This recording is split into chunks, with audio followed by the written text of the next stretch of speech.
So in this segment, I'm going to go over what I think are the most fundamental changes to a Dallara IR18 IndyCar setup.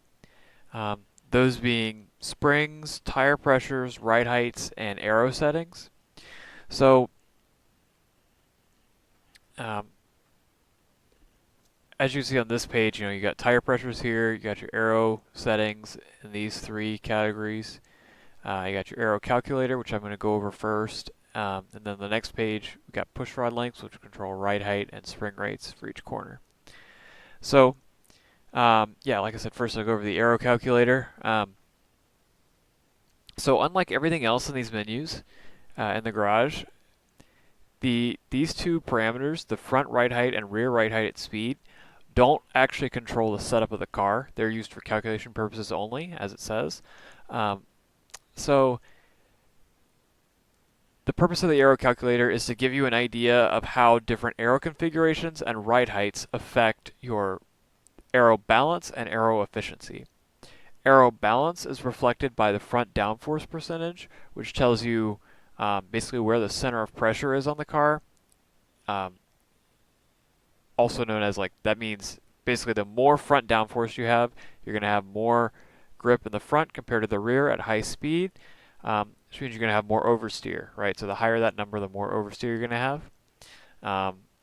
The downforce to drag ratio represents aero efficiency. So because you want more downforce and less drag, you want this number to be as high as possible. When you take into account other things that you have to compromise it with. So um,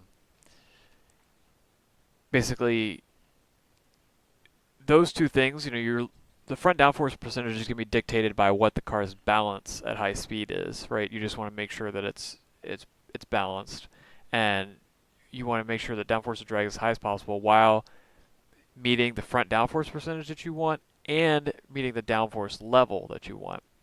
So, and I'll get to downforce level in a minute when I get to the aero configuration, but the other thing that the Aero Calculator will do is it'll tell you, so it'll show you like front downforce percentage goes way up when I take out rear wing, right, which makes sense, and it also shows you the relevant efficiency change with that. It also changes as I change these ride heights. So one thing to note before I go further is these ride heights are ride heights at speed, as it says.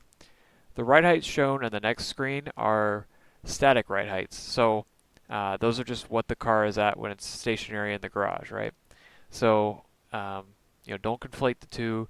To get these ride heights from track to see what you are actually running at on track, you need telemetry. So the way I do that is I use a program called Mu, spelled MU, that takes the iRacing raw telemetry files, converts them to Motec log files, and then I view the data in Motec. So I use the Aero Calculator to get an idea of what ride heights I should run, and then I go in data to see if I'm actually running near those ride heights or whatever. So it's kind of a way to guide you through ride height changes, at least aerodynamically. Obviously, there's other compromise on ride height, which I'm about to talk about. So let's just start here. So you can see if I lower the front downforce, or lower the front ride height, I increase front downforce, and my efficiency also goes up. So that means, that generally I want to run the front pretty low because I want, better efficiency, and typically you want more front downforce, right? Um, Obviously, it's going to come at a slight drag penalty, but it seems that, the lower you get, the less drag penalty you have for each count of downforce that you gain. However, you don't, there's the balance, right? You don't want to run it too low, because if you run the front too low, you start to get into bottoming issues, right? When you go over bumps in the road, when you get to high speeds and the car compresses a little bit, you're going to, start to see bottoming. And obviously, when the car bottoms, some of the weight of the car is not being transferred through the grippy tires, but it's being transferred through the slick floor of the car, which obviously is going to reduce overall grip. And it's also going to it can make the car unstable, because let's say you're on turn-in, transferring weight, and all of a sudden the front bottoms out, or all of a sudden the rear bottoms out. You're going to get sudden understeer or oversteer. and it's gonna be pretty hard to predict, right? So, I will say that there is always gonna be some bottoming in this car, especially on road courses, but um, you don't want too much. You never want too much. So, and also the other thing is, if you're dragging the car down the straight, that's gonna literally slow you down because of friction. So, um, yeah, that's sort of the trade-off there. Then the other big thing is rake, right? So positive rake is the rear being higher than the front. Negative rake is the rear being lower than the front. Negative rake is almost never used, especially with this car, because this car is designed to run with positive rake. That's how the diffuser works, the Venturi effect. So there's no real reason to run negative rake, but the amount of positive rake you run will influence a lot of things. So positive rake, as you can see, increases front downforce percentage, so it shifts the weight or the aero balance forward, and it affects efficiency. But so it's going to change your aero balance. The more rake you have, the more oversteer you have at high speed because of the downforce side of things. It'll also change your low speed balance because you're shifting the weight of the car in the rear up higher. So you have a higher roll center, you have higher roll inertia, and basically the rear of the car becomes more responsive and more reactive when you turn. So it's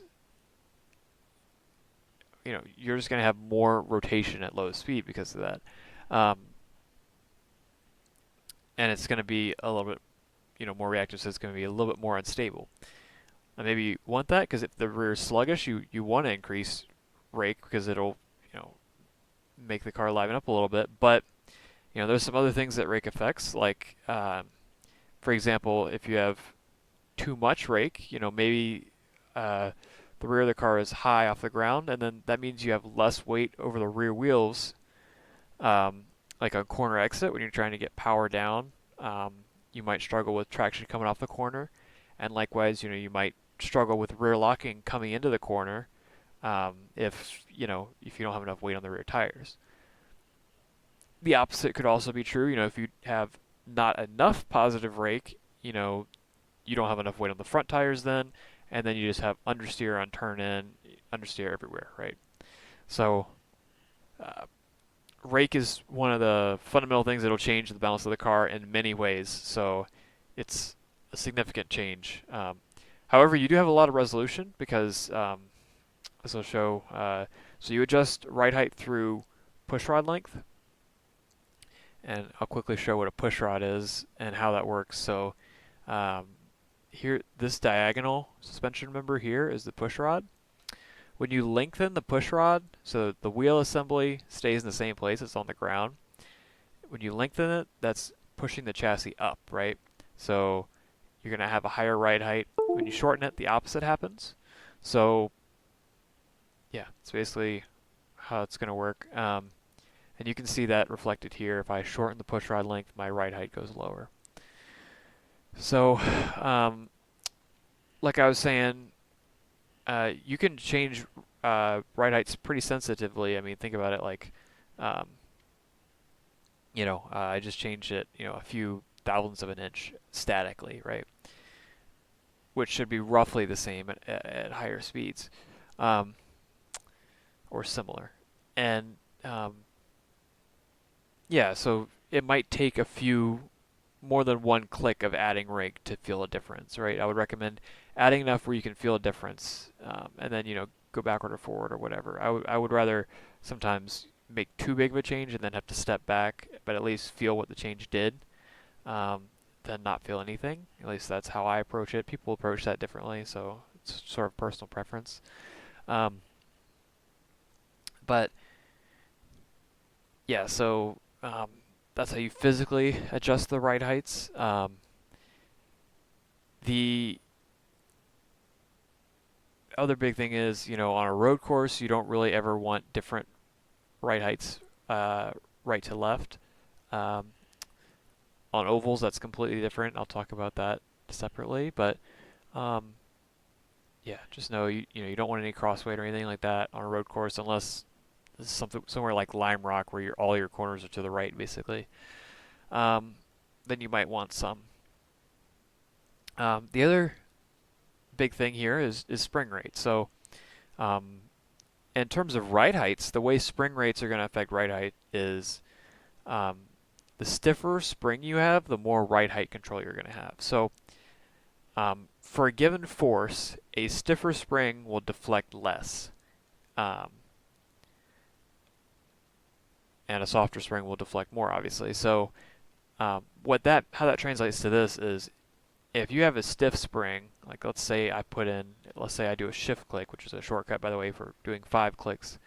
If I have 17 pounds per inch springs in the front, my ride height is going to change a lot less from this static ride height to whatever my ride height is at 200 miles an hour. That's going to change a lot less than if I have 1450 pounds per inch springs because they're going to compress less, right?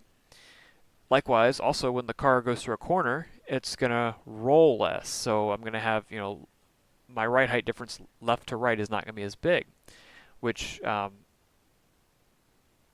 generally speaking, that hurts aero performance if, one side of the car is touching the ground or is, less under control, or if there's a bigger difference between the two because the car is designed to run relatively flat. Not saying it should always be like that, but just saying that that's a general rule. So in terms of aero, at least, it's better to run, stiff springs because you have better control of the ride heights, and then, the better control you have over the ride heights, the more you can be at your target ride heights, and the more you can get your optimal aero performance. Basically, the better aero platform you're going to have. So if you were at a fast track like Silverstone or Spa or something like that, you typically want, stiffer springs for the high-speed corners. However, in a slow-speed corner, somewhere like Mid-Ohio, Barber, Detroit, something like that, you're going to want softer springs because, you don't care as much about the aero platform, but softer springs are better at absorbing things like curbs and bumps. So, and in addition, they provide more mechanical grip at low speed. One, because they absorb bumps better, and two, because they allow more weight to shift to the outside tire. So you're getting more mechanical grip because tires don't grip linearly. So the more force you put on them on the outside tires, you'll get more total grip by shifting more weight to the outside tires than keeping it on the inside tires. However, obviously, there's a limit to that, but generally speaking, that's what you want. So for low speed corners, you want softer springs for more compliance. Another big thing that changes with spring changes is damping, which I'm going to talk about dampers separately, but just know that when you go for a stiffer spring, your damping rate goes down, so your damping coefficient. So the stiffer spring you have, the more reactive your car is going to be.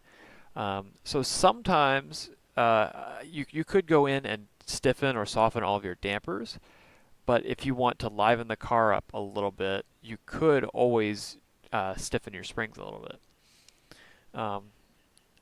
Depends on the situation as to whether that's better or not, obviously. Another thing that I neglected to talk about in terms of ride height is another balance with ride height is, especially on road courses, you want to be able, some road courses, especially like Barber, you want to be able to use some of the curbs. Museum Corner comes to mind. If your ride heights are too low, you're going to bottom too much over that curb and, potentially lose performance and grip in that way. So, um, there's a lot more that goes into ride heights than just the aero side of things. The other, oh yeah, I think I covered that. Oh yeah, one big thing to look at is also when if I want to make a spring change. So let's say I want to stiffen these springs way up to 1,100 pounds per inch. My static ride height is initially 2.019, and then it goes to 2.2, right? I probably want to make just the spring change, right, and not change rake at the same time. So I'm going to go down, on the push rod length to, make the corresponding change so that I'm roughly at the same ride height. Now keep in mind that, this is the same static ride height, but when I get up to speed, because I have stiffer springs, it's going to compress less. So in reality, even if I have the same rake in the garage, I'm going to have more rake in this case at high speed because my rear is going to compress less. So keep in mind that springs change a lot of things. Like I've said, there's the whole aero platform control, there's the whole compliance thing, there's the whole damping change, and then there's also, dynamic rake, which is what I was just talking about. So there's a lot of things that springs and ride height change. So that's why they're so fundamental to the setup, because they're such a big, significant change that they're not really, they are something that you tweak in the end, but ideally, you have a general ride height philosophy and spring philosophy, and then you go and start messing with the other more minor stuff. So similar to springs or tire pressures, so at least in this way, right? So the more tire pressure you have, the stiffer the tire is going to be, the sidewall of the tire, and the tire is just going to have more rigidity overall. And it's going to end up performing better in high-speed corners because think about it, like if you have a flat tire, right? Go to the extreme for low tire pressure, your sidewall is just going to buckle when you get to high speed, and you're going to lose all that support from the sidewall, and you're going to lose overall grip, right? On the other end, if your tire is too stiff, if it's overinflated like a balloon, it's just going to slide across the surface at low speeds. Probably because your contact patch is too small. It's more in the center of the tire. So contact patch is just what part of the tire is contacting the road, right? And the other side of that is it's stiff where it's not absorbing the bumps in the road as well, right? And so it's bouncing more on the road. It's in contact with the road less. The other way to sort of tune tire pressures, besides how fast the corners are and things like that, are looking at your wear and temperature patterns. So on a road course, at least, I'll talk about ovals later, but on a road course, your medium and inside temperatures and wear should be, especially your temperatures, should be close to each other. Your insides are going to wear normally a little bit more. That's because you're always running negative camber on road courses, so that means the insides of the tires are in contact with the road more. So like the tops of the tires are leaned in. I guess a good example is like, you can see it here. The tires are leaned in, right? So, because when you're braking, when you're accelerating in a straight line, you're just going to be using that inside and middle of the tire. You're not going to be using the outside. You're only going to use the outside of the tire when you're like the outside of the right front is only going to be used in left-hand corners. So naturally, you're going to get less wear and temperature there. That's nothing to worry about, right? But anyway, if your tire is overinflated, or you don't have enough camber, that it could go either way depending. You're going to get more wear and temperature in the middle than usual. And if the opposite's true, if you have not enough tire pressure, then you're going to get more inside wear and temperature. So and ideally, you want the temperatures and everything to be fairly close because you want to be using as much of the tire as you can, right? Um, Particularly when uh, the tire is loaded. Another way to look at that is you can go into log data and look at your tire temperature traces and see if when you're loading a tire, what your temperature distribution across the tire looks like in the middle of a corner. You can do stuff like that too. And then once you gain experience and see what you want, you have baseline data to compare against, right? So the other thing is the lower your tire pressures, the worse um, cold tire performance you're going to have. It's going to take longer for the tires to heat up, and it's also, it's going to be sketchier. Um, However, too low of tire pressures or too high of tire pressures could cause overheating. Too low because then the material in the tire is flexing more, like the sidewall is rubbing against itself, stretching, uh, expanding, compressing more. So that generates heat, and that could overheat the tires and cause excessive wear. Likewise, too much pressure. If you have too much air in the tire, then uh, the air starts to heat up. It gets too dense, and you just get like a pressure runaway situation. You get too much pressure, and then um, there's so many molecules together that it generates heat, right? Whenever you slide the tire or whatever. So um, that's the other way to look at it. Typically, um, you'll learn sort of what hot pressures you want from a car. Obviously, the hot pressure will change a little bit depending on track, the hot pressures that you want, but typically they'll be in a certain range. Um, Another thing you can do is, so you can tune to hot pressures. Another thing you can do is you can stagger your pressures front to rear. So if I want to run lower rear pressures, that would cause a little bit more stability once the tires get up to temperature. Um, like I said, on cold tires it might be a little bit worse because the rears would suffer more than the fronts then on cold tires. But once they get up to temperature, the rears would have more grip proportionally in low speed corners. Um, but the fronts might grip a little bit better in high speed corners. So, uh, it would change your balance a little bit that way. So there's a lot of things to play around with tire pressures. With tire pressures, I would recommend going at least 2 clicks when you make a change, uh, just to see, like, so a whole PSI, just to make sure you can significantly see the change. And then you might decide, I went too far and I'm going to try an intermediate click, and that's fine. But, I would at least start going 2 clicks just to see, if what you want is directionally correct. So that way you can definitely feel the change.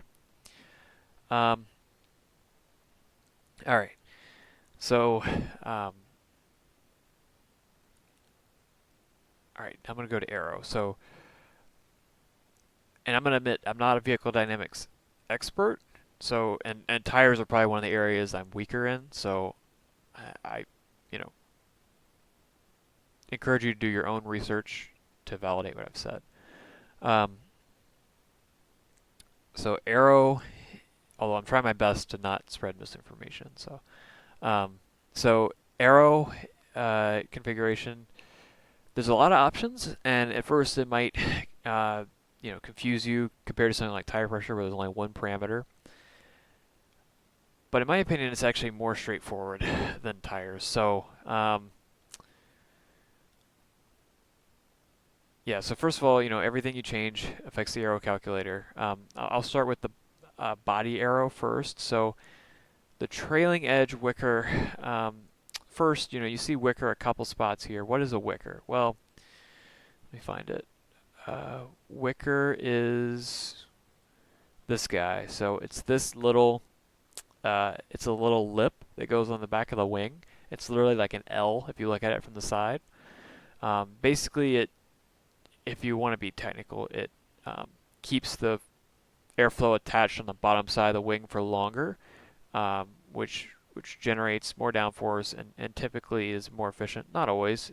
It depends on the wing angles you're running and all this other stuff. Let me see, for the rear wing it actually hurts efficiency at this wing angle, but then at Oh, actually, I mean, for this particular case, it just increases downforce. But um, anyway, yeah. So uh, like that completely depends on wing design. So, um, but you can, thankfully, with this Aero Calculator, you can very easily, see what effect it has. But so as you can see, if I take off the Wicker, I lose rear downforce because the front downforce percentage goes up. And when I add it back, it goes up, and then my efficiency goes down a little bit. But at this case at Barber, I would probably run it because Barber's max downforce. You don't really care about your drag. All you care about is cornering speed, really. So, yeah. So there's a trailing edge Wicker that goes on the back of the diffuser. It has on like the top of the back of the diffuser. It has very little effect, as you can see. Um,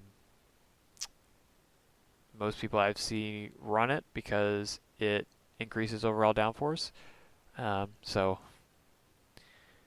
then a big one is the diffuser itself. So you got sidewall and strakes. I'll show you what those are. So, okay, here's the IndyCar.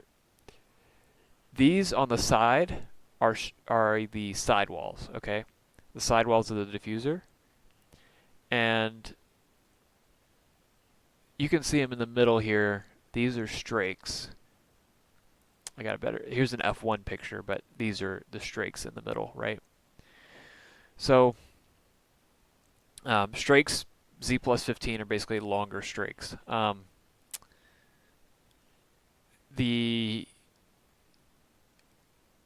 For road courses, I'm just going to go ahead and tell you, you almost always want the full configuration. So it defaulted to this. I'm going to change it to this and watch the aero stuff change. So see, the front downforce percentage doesn't change that much because you're generating downforce on the whole floor of the car. But I guarantee you, if you went into telemetry and looked at how much the car compresses at high speed, or also just see the difference on track, right, in terms of cornering performance, it's pretty significant, and you definitely want the extra downforce. And you can see the downforce drag ratios also goes up because it's more efficient. It's pretty efficient generally to generate downforce on the floor of the car. So I'll just go ahead and say, I mean, typically, because it's so efficient, you typically want the max downforce setting on your underbody. I mean, and then if you want to take out downforce, take it out from the wings because it'll be more efficient to do it that way. The only time where you really mess with taking away downforce from the floor is, well, sometimes you're forced to, like some of the ovals, you have to run sidewall off, strakes off, or sidewall on, strakes off. And other times, maybe for oval qualifying where you're just doing 1 or 2 laps or whatever, you want as little drag as possible, really. So you're just, especially with cold temperatures, so you might take that stuff off then. All right, and then the other big thing in this section is the radiator inlet. So I actually didn't get a picture of that, but you can sort of see it. So in this side pod, you can see the edge of it here. There's a piece that blocks off part of the side pod, right? And so in the side pod, there's radiators for cooling water and oil. And basically, this determines, how much cooling you're getting in relation to drag. So the more you close it up, the less cooling you get, but you reduce drag. So right now it's completely open, so you're getting max cooling. But if I go to 54%, you see the downforce of drag goes up. It keeps going up as I close it, right? So the car becomes more efficient. You mainly lose drag. You lose a little bit of downforce too, but clearly you lose a lot less drag than downforce, or a lot more drag than downforce, sorry. Basically with this, because iRacing doesn't model power losses with respect to engine coolant and oil temperature, in real life you lose power if the water and oil go above their operating temperature, but on iRacing it doesn't really. So you pretty much want to run as blocked off as you can without blowing up. And the only way to really test that is to do a long stint to see if you're going to blow up or not. Yeah. One thing to note also is that the 77 configuration can only be run in qualifying sessions and practice sessions, can't be run in the race. So um, it probably wouldn't last in the race anyway. But basically, you're just keep that in mind. Um, so stuff like this, because it's mainly drag related, it'll make a much bigger difference on like super speedways or tracks like Road America, where straight line speed is really important. Um, at Barber, I mean, you still want to run as close as you can, but it's not as important. So if you don't have time to test it and you're not sure, then that would be, it's not going to hurt you to be conservative at Barber. Um, so, um, yeah. Then in terms of the actual wings themselves, so like I was saying, I showed you what the Wicker was. It's just a little, the little L piece that goes on. It's also called a gurney flap, by the way. I forgot to mention that earlier. That goes in the upper element of the front wing and the rear wing. So there's double plane and single plane configuration for the rear wing and the front wing. I'll show you that real quick. So this, you see the rear wing, it has a lower element and an upper element, and the front wing has, the main plane, and then a second element, and then a third element. In this picture, you get rid of this top element on the rear wing, and you get rid of that third element on the front wing too. And if you look closely, you can actually see the gurney or the wicker that spans all the way across the top of the rear wing here. And you can actually see them in this picture if you look really close. You can see it end right there, the point of my mouse for the front wing. So, yeah. Also, there's an extension, which basically, for the ovals, it looks like this. So it's an extension that goes on the back side of the main plane that bolts on. And this is a wicker right here. But anyway, so it's just a way to get more front downforce. So it's possible to. So if I take this off, this extension, and I add in a lot of wing angle, it's possible for me to actually get to the same, front downforce percentage with either one of those, right? And actually, it looks like if I were running this Aero configuration, I would want to run, the less wing angle because it's more efficient, right? And then on the ovals, there's this end plate angle option. On the road courses, you can't change it. It has to be 0 because it's not adjustable. But basically, this is the end plate, and you can angle it left to right. So, yeah, that's kind of how all it works. And really, I would just encourage you to play around with all these options. Unbolting, bolting on wickers, taking on and off the extension, going to single or double plane, and just varying your overall downforce level, your front downforce percentage, and your downforce to drag ratio. On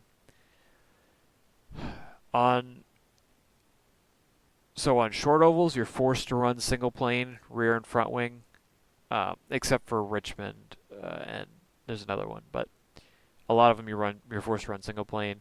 On super speedways, obviously there's a completely different front and rear wing, so it's just a different story altogether in terms of the actual settings.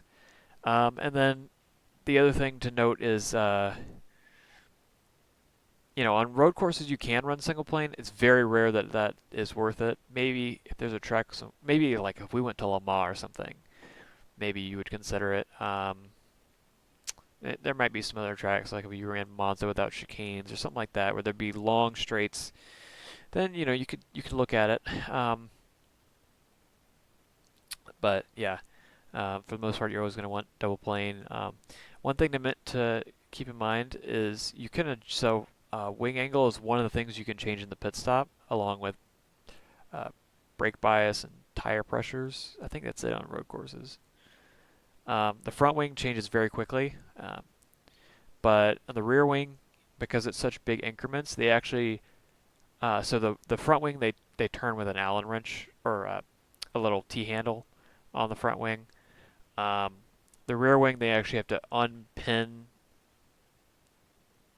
the sides of it from holes and move it down to the hole lower or upper of it. So it takes a lot longer. Basically, if you do a rear wing change on a short oval or a road course, it's going to take you like, a few seconds. It's going to take like 6 or 7 seconds, something maybe more. It's been a while since I did it actually.